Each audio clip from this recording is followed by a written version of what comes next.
Haleluya, haleluya. Dalam firman-Mu. Oh, hidupku sebagai bejana ku bawa ke surga-Mu. Tuhan penuhkan ku dengan firman-Mu. Penuhkan kami dengan firman-Mu ya Allah, supaya kami bisa hidup bertahan kuat di akhir zaman di tengah angin pengajaran yang berdatangan silih berganti mempengaruhi gereja Tuhan.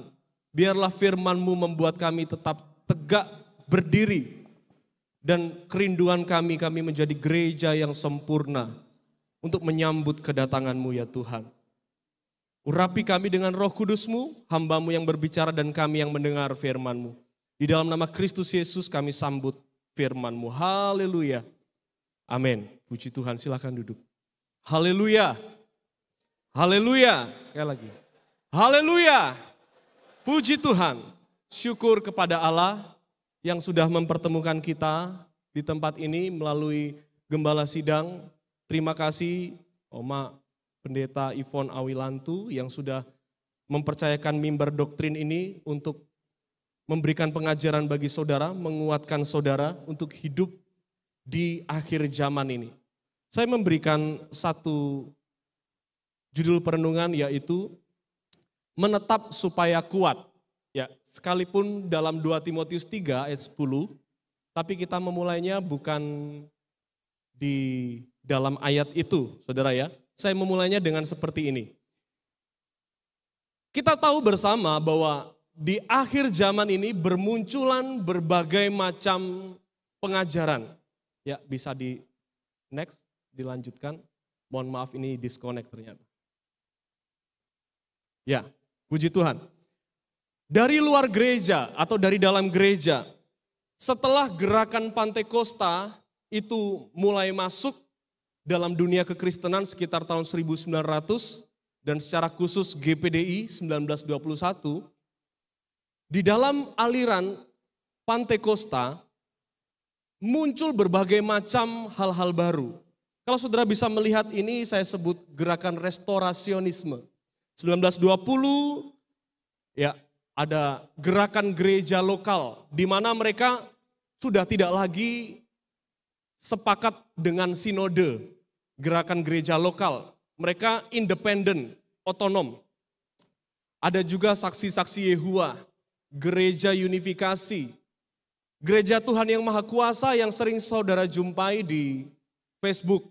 Ya, jadi gereja Tuhan yang Maha Kuasa, The Church of Almighty God, itu sering saudara membuat postingan-postingan status di Facebook. Saudara tidak akan menjumpai kesesatan di dalamnya, sampai saudara menyelidiki bahwa gereja ini percaya Yesus sudah hadir di dunia dalam rupa wanita Tiongkok. Itu tidak akan mungkin disampaikan kepada saudara. Yang disampaikan hanyalah yang manis-manis, yang sedap didengar. Ya, dan itu sering berseliweran di Facebook. Ada juga saudara, gerakan Kristen Ibrani.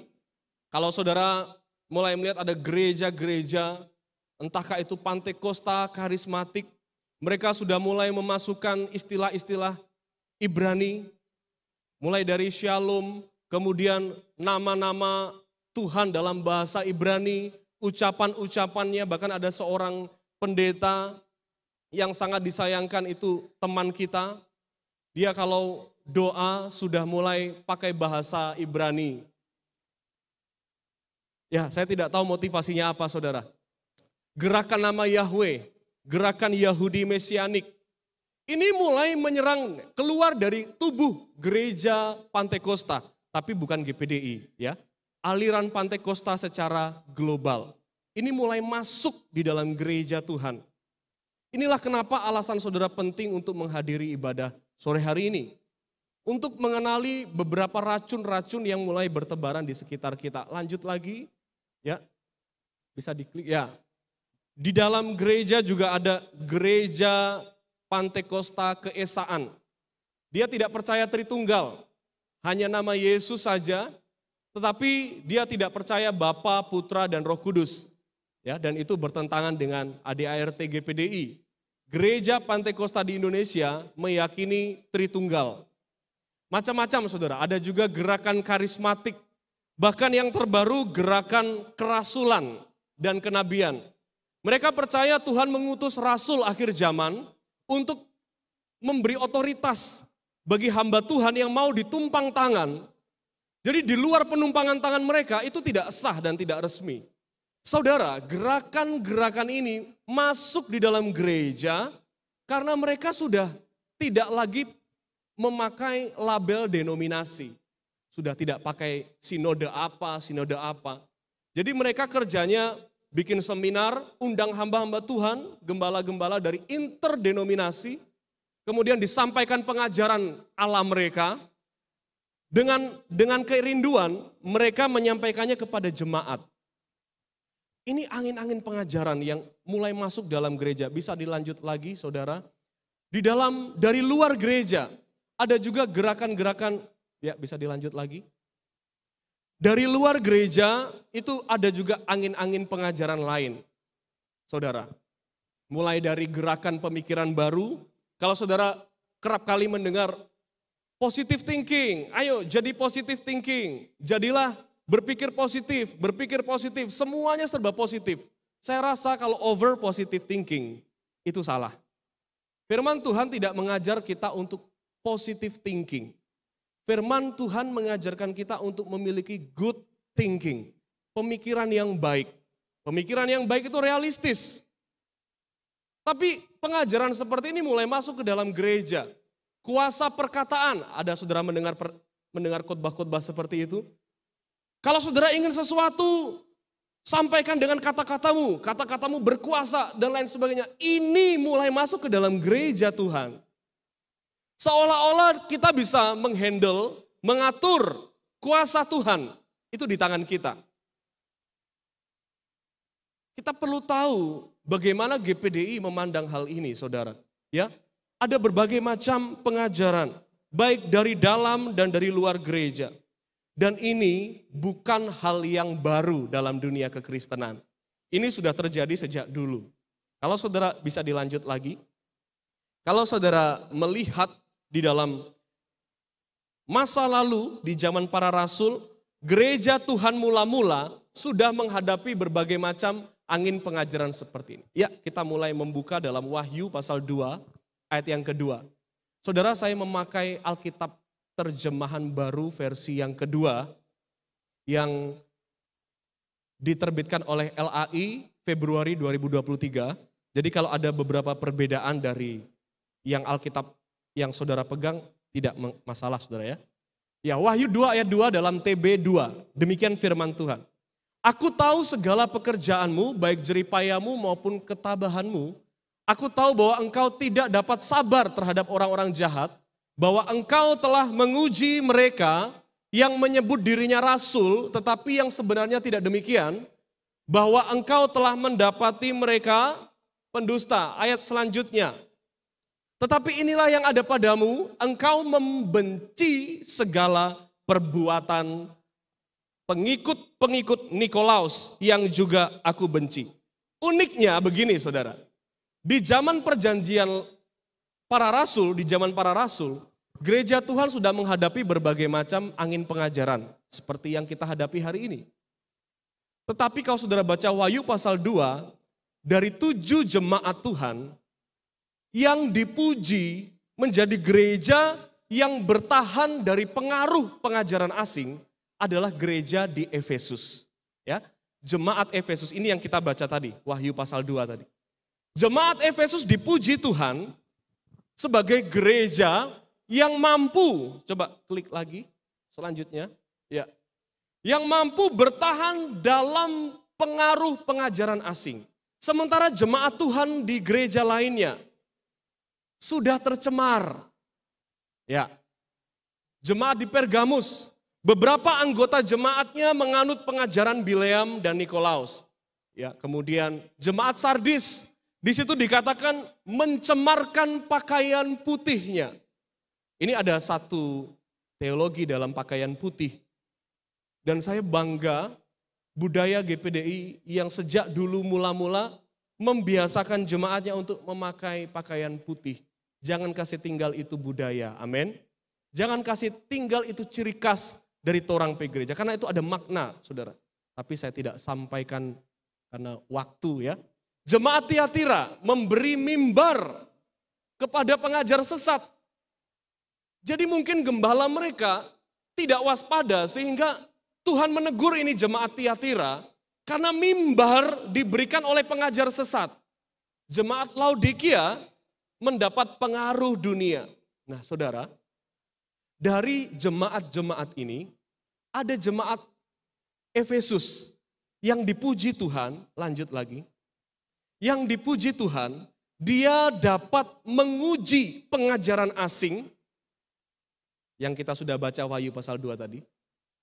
Dan dia juga jemaat yang dapat membedakan mana ajaran sesat dan benar, mana ajaran sehat dan tidak sehat. Ya, kalau saudara bandingkan dengan jemaat-jemaat yang lain, itu alasan kenapa saya menjadikan jemaat Efesus untuk menjadi perenungan kita. Supaya kita menjadi jemaat yang dapat menguji pengajaran yang bertebaran di sekitar kita. Amin. Supaya kita menjadi jemaat yang dapat membedakan mana itu yang sesuai dengan mau Tuhan, mana yang tidak. Nah, sekarang kita lanjut lagi. Kenapa jemaat Efesus ini bisa seperti ini? Mengapa jemaat Efesus tetap kuat? Lanjut. Ya. Mengapa jemaat Efesus tetap kuat di tengah banyaknya penyimpangan, saudara? Ini yang harus kita ikuti bersama. Ya. Di luar celaan Tuhan terhadap Efesus yang meninggalkan kasih mula-mula, tapi ada pujian Tuhan bagi jemaat Efesus. Jemaat Efesus di tengah jemaat yang lain mulai tercemar dengan pengajaran menyimpang. Jemaat Efesus dapat menguji pengajaran sesat. Jemaat Efesus dapat membedakan pengajaran sesat. Bisa dilanjutkan lagi. 1 Timotius ya, 1 ayat 3. Kenapa jemaat Efesus dapat bertahan di tengah berbagai macam angin pengajaran? Ternyata karena ini. 1 Timotius 1 ayat 3. Demikianlah firman Tuhan.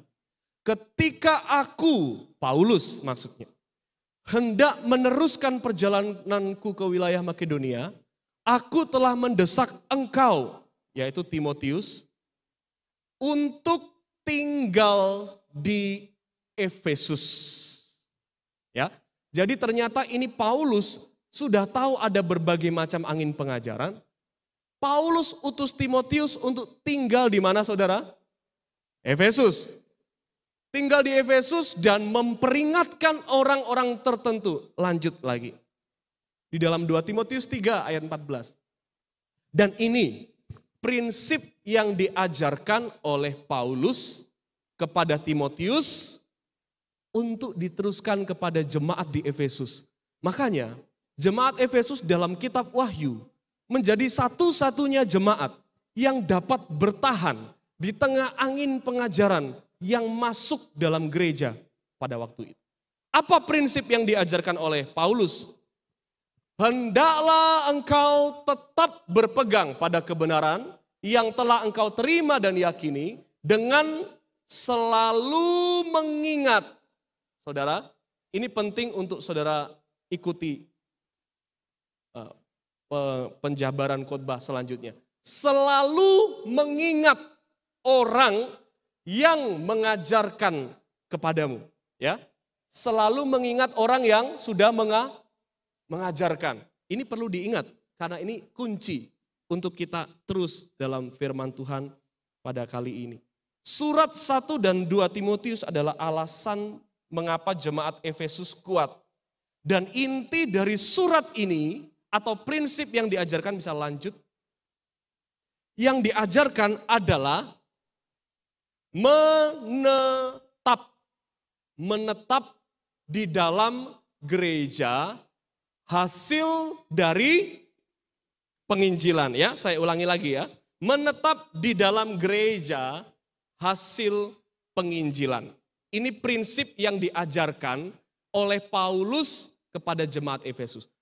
Mereka harus menetap di dalam gereja hasil penginjilan. Baik, sekarang begini, apakah prinsip ini bisa diterapkan bagi warga jemaat GPDI, bagi hamba-hamba Tuhan GPDI? Ya, prinsipnya adalah menetap di dalam gereja hasil dari penginjilan. Apakah prinsip ini bisa diterapkan kepada kita? Baik, lanjut. Kita tahu saudara, kita lanjut lagi. Kita tahu bahwa hari-hari ini kita disuguhkan dengan berbagai macam sinode gereja yang bermunculan. Kalau saudara tahu, jumlah sinode gereja di Indonesia hari ini, tebak ada berapa saudara? Jumlah sinode gereja hari ini ada 800 sinode gereja. 800 organisasi gereja, itu bukan jumlah sidang, itu jumlah organisasi gereja. Setiap tahun muncul sinode baru, setiap tahun muncul sinode baru, setiap tahun muncul sinode baru. Sayangnya kemunculan mereka diikuti dengan promosi yang menarik dari media sosial. Tidak perlu menunggu untuk datang ke departemen atau kementerian agama mendaftarkan organisasi atau sinode mereka. Cukup kuota dan kamera yang baik, skill untuk menyampaikannya menarik, kemudian dia berdiri di depan kamera, kemudian dia mulai mengajarkan sesuatu. Sayangnya, saudara lebih sering bertemu dengan seperti itu daripada duduk di gereja untuk mendengar firman Tuhan dari gembala saudara. Saudara bisa bertemu dengan seperti itu di belakang etalase toko, di kantor, di kebun, di sekolah, sambil duduk, sambil nunggu makanan, sambil apa, saudara bisa scroll. Satu kali tarikan begini saudara, satu kali lepasan begini dapat khotbah. Entah dari mana sinodenya. Satu lagi tarikan begini dapat lagi khotbah. Enak kan? Cuma dengar dan terima. Tanpa saudara ketahui dari mana asalnya. Oh, yang penting dia menyampaikan firman. Ada ayat-ayat Alkitab di dalamnya. Saudara yang dikasih oleh Tuhan, coba kita lihat ini ya. Lanjut lagi. Baik, ini tidak perlu mungkin ditampilkan, tapi saudara perlu tahu ya, bahwa ini catatan sejarah sinode-sinode di Indonesia. Dari GPDI, saudara, kemudian tahun 1931, klik terus ya, 1931, Mrs. Alt keluar karena beda pandangan dan ada masalah organisasi, kemudian mendirikan gereja. 1932 Thyssen keluar, saya tidak usah sebut nama sinodenya, kemudian mendirikan gereja. 1936 Devin dan Rusby keluar karena masalah organisasi, keluar dari GPDI dan mendirikan sinode. Kemudian 1941 Sinaga keluar dari GPDI karena beda pandangan dan masalah organisasi dan mendirikan sinode. 1946 Tan Hock Chuan keluar dari GPDI karena masalah organisasi dan mendirikan sinode. 1948 Siburian keluar dari GPDI karena beda pandangan dan masalah organisasi dan mendirikan sinode baru. 1952 Van Hessel dan H.L. Senduk. H.L. Senduk ini dulu gembala di Jawa, saudara ya. Kemudian dia karena konflik dengan organisasi, dia keluar dari GPDI, dia mendirikan sinode. Tidak cukup di situ, keluar lagi dari sinode yang dia didirikan untuk mendirikan sinode yang lain. Dan dari sinode ini keluar bermacam-macam sinode baru. Tes, sampai hari ini saudara. Ada konflik keluarga, terpecah dua kubu, kemudian satunya keluar mendirikan sinode ini, satunya keluar mendirikan sinode ini. 1959 Ishak Leu ini jemaat GPDI Surabaya, anak rohani gembala GPDI di Surabaya, masuk di sekolah Alkitab GPDI, kemudian beda karena ada masalah, kemudian dia keluar dari GPDI mendirikan sinode baru. Penyebabnya banyak, saudara ya. Keluar sinode dan keluar dari GPDI dan mendirikan sinode, penyebabnya banyak. Bisa dilanjutkan lagi. Ya, saya rangkum saja. Ada 2 berdirinya gereja. Yang pertama, gereja berdiri, kalau saudara lihat nomor 1, itu gereja berdiri hasil dari penginjilan ya. Gereja berdiri hasil dari penginjilan. Tapi yang kedua, tipe yang kedua, gereja atau sinode yang berdiri bukan hasil penginjilan, tapi hasil perseteruan, hasil konflik, hasil perpecahan. Ya, bisa masalah karena sakit hati, tidak puas pimpinan seperti yang saya sebut tadi. Saudara sudah lihat ya, silsilah, tapi saya tidak perlu sebut nama sinodenya. Saudara bisa lihat di sini, silsilahnya. Dan itu semua karena ini, saudara. Sakit hati, tidak puas pimpinan, saling klaim hak, beda suku, ingin populer, dan lain sebagainya. Dan ini akademis, ilmiah. Ini ditulis oleh Jan S. Aritonang. Wah, pakar sejarah gereja umum. Dan dia mengakui, saudara. Dia mengakui. Saudara sudah mendengar apa yang saya sampaikan tadi, ya. Ada banyak sinode bukan? Dan saudara tahu dari mana sinode itu muncul? Saudara tahu motif sinodenya apa? Kemunculan sinode itu? Nah, ini yang perlu saudara ketahui lagi. Dari begitu banyak sinode gereja di Indonesia, lanjut. GPDI berdiri bukan hasil perpecahan, tapi GPDI berdiri karena hasil penginjilan. Haleluya. Gereja kita berdiri karena penginjilan. Saudara bisa cek, cross check. Saudara tanya ke pakar sejarah gereja di Indonesia. Semua pakar sejarah mengakui GPDI berdiri bukan karena perpecahan. GPDI berdiri bukan karena ada konflik, kemudian pecah dari induknya, kemudian mendirikan GPDI. Tidak, bisa klik lagi, lanjut lagi. Ya.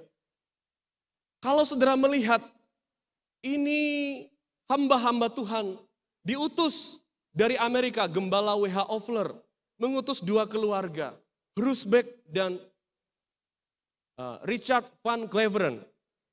Mereka memberitakan Injil dengan semangat api Pantekosta, bukan untuk mendirikan sinode. Itu pertama kali. Kalau saudara baca sejarahnya. Mereka hanya memberitakan Injil di Indonesia untuk memenangkan jiwa dengan semangat api Pantekosta. Tapi yang terjadi apa? Jiwa-jiwa dalam penginjilan mereka bertambah dengan pesat. Dari 13 menjadi 3.000. Dari 3.000 menjadi 5.000. Sampai saudara di tahun 1956 kalau tidak salah. Jumlah jemaat gereja 1950 ke 1921 berapa tahun saudara? 50 ke 20? 30 tahun. Jumlah hasil penginjilan mereka 500.000 jiwa. Haleluya. Beri sorak-sorai buat Tuhan. Dari mana dan bagaimana menghandle 500.000 jiwa ini? Makanya saudara, bisa dilanjut lagi ya. Ini pionir-pionir kita. 1921 mulai datang, 1923 hanya 2 tahun. Mereka sudah membentuk kumpulan De Pinkstergemeente in Nederlands Oost-Indie. 1923. 1924, karena dilihat pemerintah. Wih, cuman 1 tahun saudara. 1924 dilihat pemerintah, ini orang-orang Pantekosta. Pertumbuhannya pesat sekali. Bukan caplok dari gereja orang. Bukan rebut dari gereja orang. Menginjil ke pribumi. Menginjil ke orang-orang Indonesia asli. Menginjil ke orang-orang Belanda. Saudara, 1924 pemerintah Belanda melihat ini kumpulan orang Pantekosta sudah terlalu banyak komang. Jadi orang mesti sahkan menjadi Vereniging De Pinkstergemeente in Nederlands Oost-Indie. Tahun 1937 dijadikan sinode oleh pemerintah. Pinksterkerk. Ya, jadikan Pinksterkerk in Nederlands Indie. Pinkster itu Pantekosta, Kerk itu gereja. Netherlands, itu Hindia Belanda. Baru tahun 1942 menjadi gereja Pantekosta di Indonesia. Kalau saudara melihat sejarah ini, kita tahu dari sekian banyak sinode yang bermunculan karena motif-motif tertentu, gereja ini bertumbuh karena penginjilan. Gereja ini tidak bertumbuh karena perpecahan. Ini yang membuat kita tahu mengapa kita harus tetap di GPDI. Haleluya. Beri sorak-sorai buat Tuhan saja. Lanjut lagi, klik lagi. Ya. GPDI adalah hasil dari penginjilan dan menjadi gereja aliran Pantekosta tertua. Tertua, saudara. Jadi torang ini dari semua gereja yang pakai tangan, torang yang paling tua. Semua gereja pakai tangan di Indonesia ini torang yang pertama kali muncul. Apa maksudnya? Kita mesti menjadi role model dari saudara-saudara kita yang lain dalam aliran Pantekosta. Role model itu contoh dan teladan. Bagaimana gereja Pantekosta seharusnya. Kita yang harus jadi panutan. Kita yang harus jadi contoh dan teladan. Mulai dari hamba Tuhan dan jemaatnya. Ya. Maka kita punya yang namanya dignity, martabat. Lanjut lagi. Martabat ini saya maksud bukan organisasi. Karena kita bisa mengkritik organisasi. Kita bisa belajar dari orang lain soal organisasi untuk menjadi lebih baik. Tapi yang saya maksud martabat GPDI di sini adalah doktrin dan praksis hidup. Doktrin adalah pengajaran, praksis itu artinya praktek hidup. Cara hidup orang GPDI. Nah, ini adalah martabat. Kalau saudara berpegang sama hal ini, saudara dimampukan Tuhan untuk menjadi gereja yang bertahan di tengah banyaknya angin pengajaran di akhir zaman ini. Haleluya. Jangan cemarkan pakaian putih kita. Dalam pengertian bukan noda jasmani, tapi iman yang sehat. Jangan cemarkan itu iman yang sehat. Ditampilkan dengan pakaian putih. Oke, lanjut lagi. Lanjut lagi. Ya. Prinsip ini yang sudah bisa kita terapkan ya. Dari jemaat Efesus, kita terapkan ke GPDI. Kenapa? Karena GPDI adalah hasil dari penginjilan. Jadi kita bisa menerapkan prinsip di Efesus itu, dalam 2 Timotius itu, kepada gereja kita. Menetap di GPDI, baik dalam doktrin maupun praktek hidup. Bukan hanya doktrin, tapi praktek hidupnya juga harus membuat saudara dikenal orang. Oh, berarti dia GPDI. Saya punya banyak teman dari sinode lain, saudara. Saya tanya kepada mereka, sebutkan satu kata yang mewakili pengetahuanmu soal GPDI. Tebak apa yang dia sebut? Doa.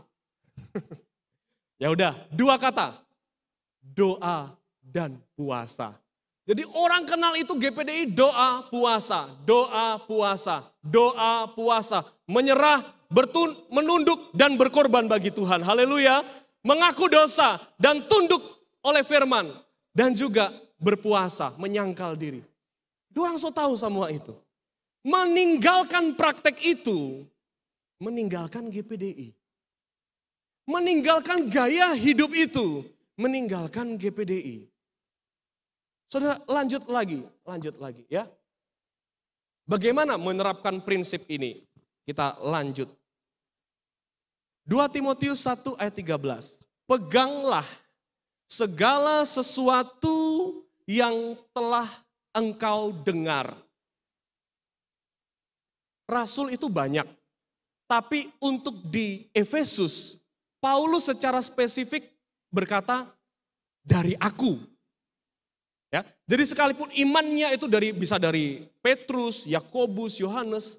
Tapi karena Efesus ini didirikan oleh Paulus, maka Paulus bilang ke jemaat di Efesus, pegang yang dari aku.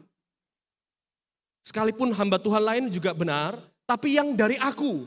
Ini untuk mempertahankan kita menghindari pengajaran sesat. Pegang yang dari aku. Sebagai contoh ajaran yang sehat.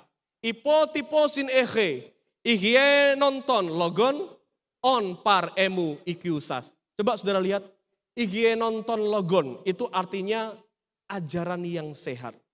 Saudara, kenapa Paulus berkata ihye nonton logon, ajaran yang sehat? Karena ajaran itu diberitakan bukan dalam konteks perselisihan. Bukan dalam konteks perseteruan. Ajaran yang sehat, lihat sumbernya. Dari penginjilan atau dari perselisihan. Karena ada dalam surat-surat lain, dikatakan begini. Injil Kristus itu diberitakan dengan berbagai macam motif. Ada yang karena perselisihan, ada yang dengan motif kemurnian. Nah, yang motifnya murni untuk memberitakan firman, itu yang disebut ajaran yang sehat. Dan kita tahu bersama, motivasi pionir-pionir GPDI memberitakan Injil di Indonesia, bukan dalam konteks perselisihan. Jadi torang pedoktrin, bisa dibilang higieonton logon, ajaran yang murni dan sehat. Karena pionir kita memberitakan firman Allah bukan untuk maksud tertentu. Ada sekarang yang mulai memberitakan dengan maksud tertentu. Menyerang satu pengajaran, dikhotbahkan isinya menyindir saja. Dia tidak beritakan firman, dia tidak beritakan Injil. Dia serang itu nama Allah. Ganti Yahweh, diserang itu diberitakan Yahweh yang benar, Yahweh yang benar. Dia serang itu Tritunggal, dia serang itu persepuluhan. Itu pemberitaan yang tidak murni karena dalam konteks perselisihan. Kita perlu tahu, yang dimaksud higieonton logon, ajaran yang sehat, ajaran yang diberitakan, bukan dalam konteks perselisihan. Karena kalau mimbar ini diberitakan untuk konteks perselisihan, so tidak murni ini pengajaran. Sudah tahu maksud saya? Pengajaran ini disampaikan dalam tendensi kepahitan, dalam tendensi perseteruan, dalam tendensi sana, tendensi sini.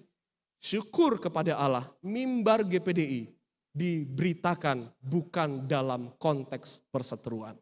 Ya, jadi ajaran doktrin GPDI dalam pengertian ini bisa disebut ajaran yang sehat. Pegang itu. Haleluya. Beri sorak-sorai buat Tuhan. Pegang itu pengajaran doktrin GPD. Orang so tahu alasannya. Alasannya apa? Karena pionir kita memberitakan firman. Bukan dalam konteks perselisihan. Nah ini makanya pegang. Baik, lanjut yang kedua. Pelihara harta yang indah. Tinkalin paratikin filakson. Peliharalah harta yang indah. Jadi kalau saya simpulkan dari dua ayat ini saudara bisa lihat foto ini, lanjut. Mohon izin Omak Gembala saya pakai ini untuk mengilustrasikan yang dimaksud Paulus kepada jemaat Efesus. Paulus sudah memberitakan pengajaran dan praktek hidup kepada jemaat Efesus. Kemudian Paulus melihat di Efesus banyak pengajaran-pengajaran yang sesat. Paulus datang dalam surat Timotius dengan berita seperti ini. Pegang yang sudah kamu dengar dari aku dan pelihara harta yang indah.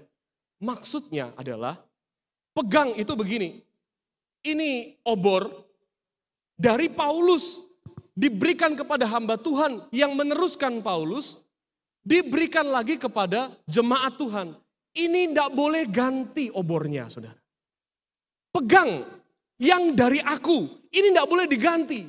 Doktrin ini tidak boleh diganti.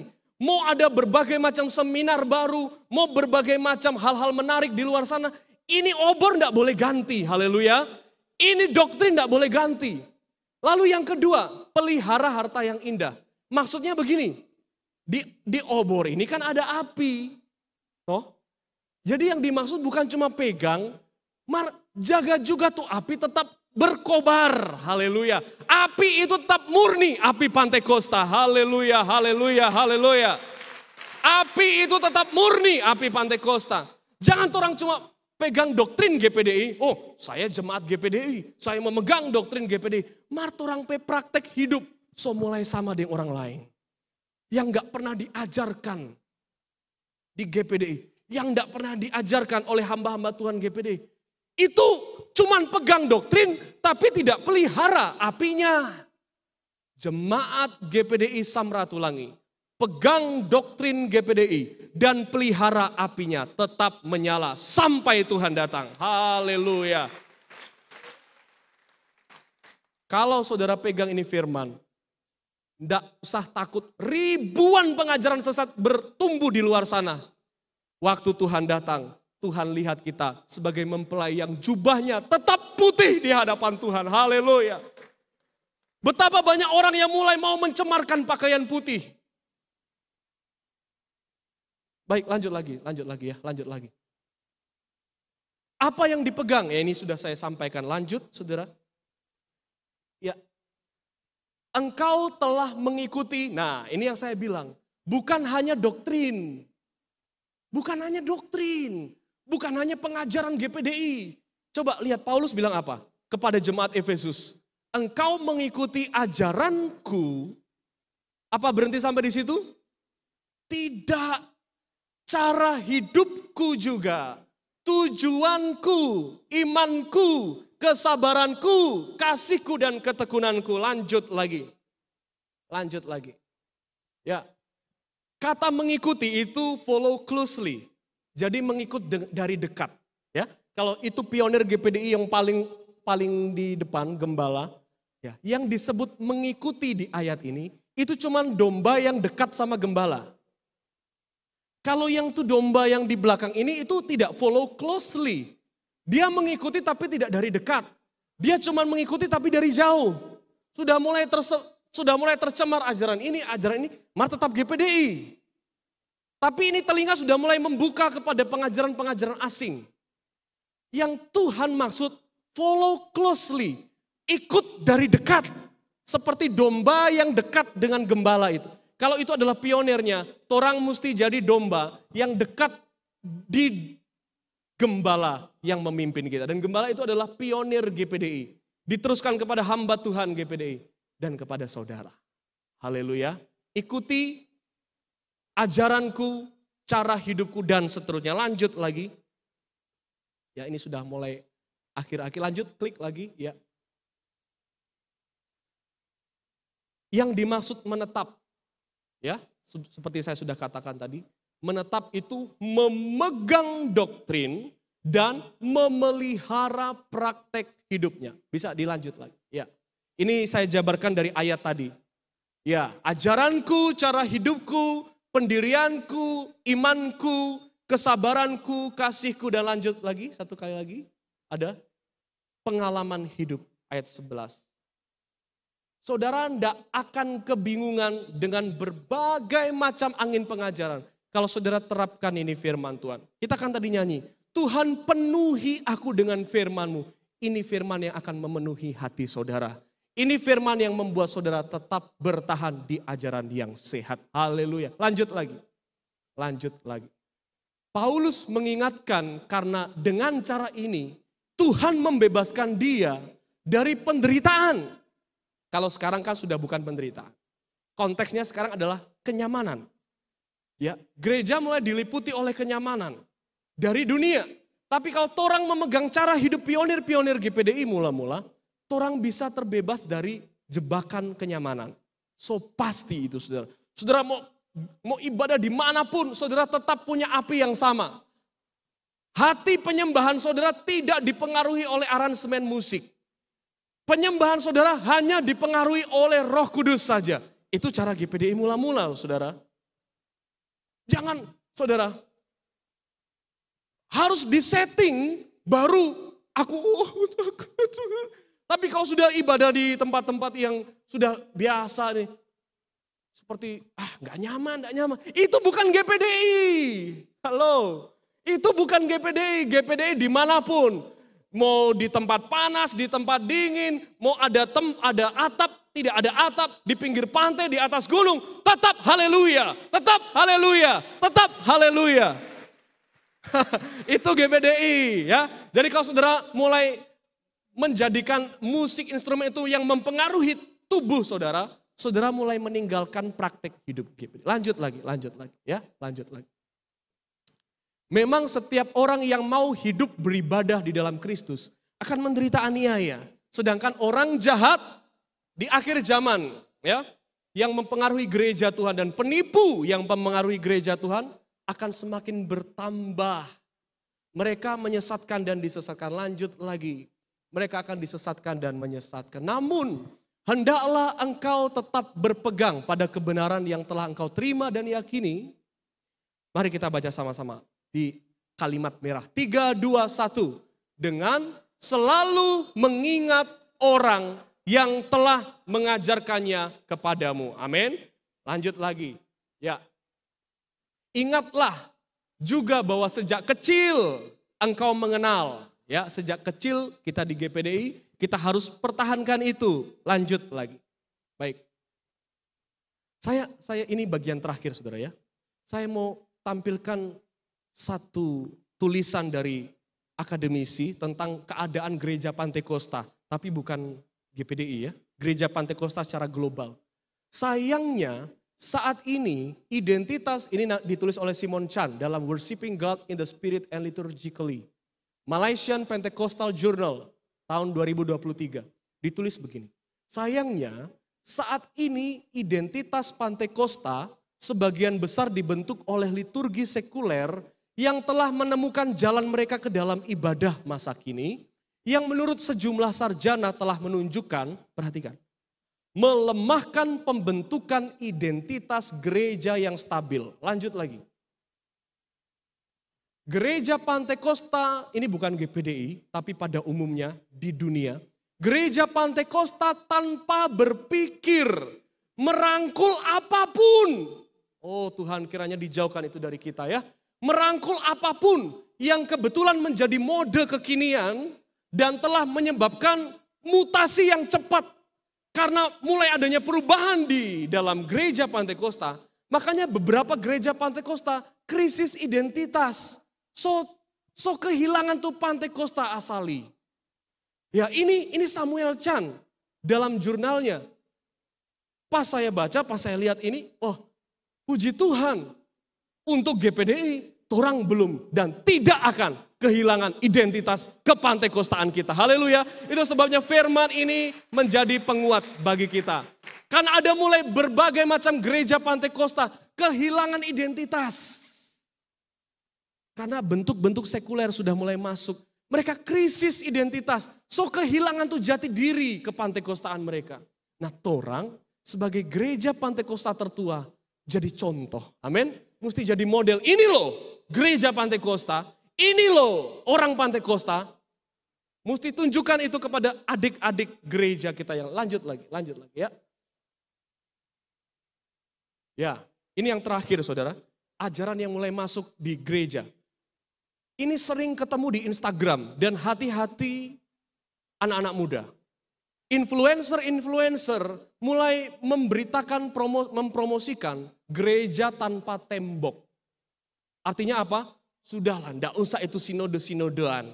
Tidak usahlah itu penggembalaan. Yang penting ikut Tuhan. Katanya, yang penting ikut Tuhan. Katanya, padahal di balik kalimat manis itu ada tersimpan pengajaran yang menyimpang. Sudah enggak usahlah ribut-ribut sinode ini, sinode ini. Itu bahasa iblis. Sudahlah enggak usah ini, sudahlah. Gereja itu membuat jemaat Tuhan semakin tersiksa. Lebih baik ikut Yesus daripada ikut gereja. Ini bukan pengajaran rasuli. Ini bukan yang diajarkan para rasul. Coba lanjut lagi, pelayanan penggembalaan digantikan oleh pelayanan kerasulan. Ini saya mau sampaikan kepada jemaat Tuhan di sini. Saudara sudah mudah mendapat banyak khotbah di HP saudara. Di satu sisi, saudara punya gembala di gereja ini. Himbauan saya, cukuplah dengar firman Tuhan dari mimbar gereja saudara. Haleluya. Cukuplah dengar firman dari mimbar gereja saudara. Ada begitu banyak, yes mungkin mereka firmannya bagus ya. Tapi saya sudah punya penggembalaan. Dan pengajaran rasul, setelah rasul-rasul mati itu digantikan gembala. Jadi peran penggembalaan itu penting. Jangan saudara buka telinga untuk firman di sini, tapi di luar sana saudara buka telinga untuk firman di luar. Saudara, kalau saudara amin, amin, amin sama khotbah yang saudara jumpai di HP saudara, saudara dapat masalah, saudara mulai kebingungan, aduh, padahal karena saudara percaya itu khotbah dari HP. Kemudian saudara dapat masalah, saudara lari kemana kalau bukan ke gembala saudara? Gembala mengajarkan ajaran yang sehat, tapi kita kadangkala membuka telinga kepada pengajaran yang lain, karena torang amin kepada mereka, torang dapat masalah. Waktu torang dapat masalah, torang datang bukan ke mereka, tapi ke gembala kita. Kan gembala, aduh, saya enggak pernah mengajarkan seperti itu. Tapi, Oma Gembala, Bu Gembala, ini saya dapat masalah. Padahal gembala tidak pernah mengajarkan ajaran seperti itu. Itu sebabnya jemaat yang kuat hanya buka telinga untuk firman Tuhan dari mimbar di mana saudara bergereja. Kalau saudara mau buka YouTube di luar sana, buka saja puji-pujian rohani.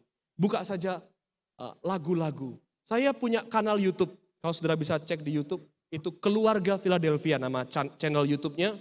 Dan saya memberitakan semua pengajaran-pengajaran untuk mengingatkan kepada jemaat Tuhan, GPDI, bahwa ada begitu banyak pengajaran menyimpang, saudara. Cross churches culture. Apa artinya? Di sini pagi di GPDI, siang ibadah di gereja itu, sorenya di Gemes. Nah, di gereja Gemes. Pagi di GPDI, kemudian siangnya di gereja ini, malamnya di Gemes. Odo sota campur itu saudara. Tuh makanan itu sota campur, saudara bisa diabetes. Saudara bisa kena asam urat, kolesterol. Karena itu daging-daging lemak-lemak jahat masuk kepada saudara. Kalau saudara sudah punya gereja, bertahan di sini, buka telinga hanya kepada dari mimbar sini. Karena siapapun yang berdiri di sini, saya percaya sudah difilter oleh gembala. Ya, sudah difilter dan itu membuat jemaat tetap dalam pengajaran yang sehat. Ingat, jangan sekali-kali buka khotbah yang bukan dari gembala saudara. Atau bukan dari gereja di mana saudara digembalakan. Ada begitu banyak di Facebook saudara. Tidak ada sinode, tidak ada apa, cuma model nama begini. Kemudian dia sampaikan khotbah. Hati-hati dengan hal itu. Ya terakhir, ya, sudah yang terakhir saudara. Lanjut lagi. Lanjut lagi, ini pesan saya yang terakhir. Karena harta yang indah ini adalah dari Roh Kudus. Coba sebelumnya tolong baca, ini ayat terakhir yang perlu dibaca. Tin kalin paratikin filakson, dia pneumatos hagio. Kata dia itu artinya harta yang indah ini bukan dari pionir GPDI. Tapi oleh kuasa Roh Kudus. Itu harta diberikan kepada jemaat melalui pionir-pionir GPDI. Jadi kalau torang memelihara praktek hidup ini, torang sedang menghormati karya Roh Kudus bagi Indonesia, khususnya melalui GPDI. Jadi saudara yang dikasih oleh Tuhan, lanjut lagi. Ini yang terakhir kalimat saya.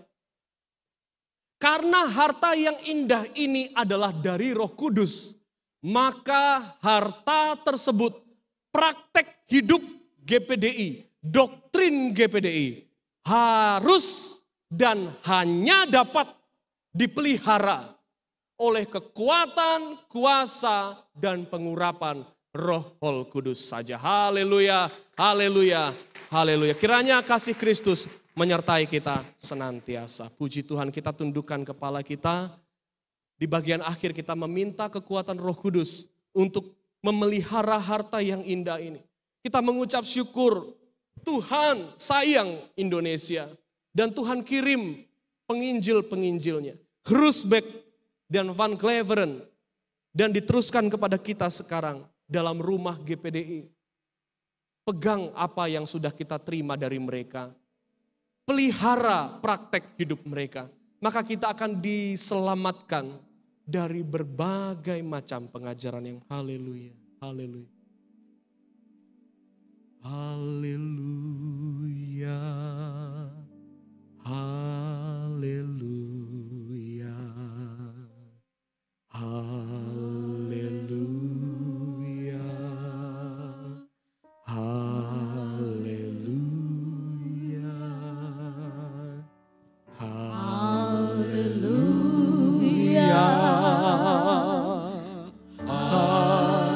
minta kekuatan Roh Kudus. Haleluya. Haleluya.